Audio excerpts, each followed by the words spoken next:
And before beginning, I would love to hear from you. If you're seeking financial advice or have questions, I've put together a very short survey. The link is in the description, and I'm really interested to hear what your single most important financial advice question is.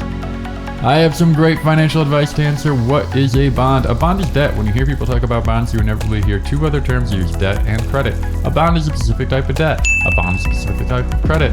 There are different specific types of bonds. You see how we're narrowing in?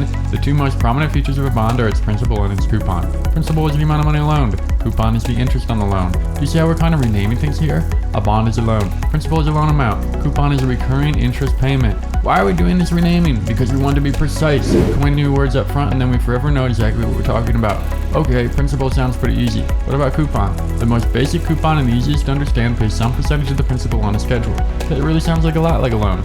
A mortgage works quite a lot like that. Let's talk some verbiage. Most people say they take or got a loan. That means they borrowed money. When a company, school district, or government borrows money, they say they sold bonds. You might also say something like they floated bonds to raise money. You see how your local school district probably likes telling people that they sold bonds to buy new air conditioners instead of telling people that they borrowed a bunch of money? Let's do the example. Your school district needs to borrow money. They haven't been saving for money for building maintenance like they should. They want to borrow $100 million. They go to some bankers. The bankers tell them that they're going to sell some bonds.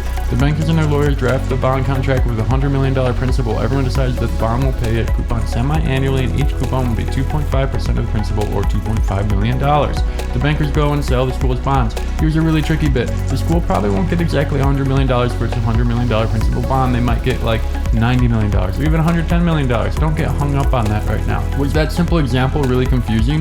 The scenario is playing out a little bit differently than how we're used to. A bond can get way more complicated. We can change aspects of the coupon. We can add new features to the bond. Whoa.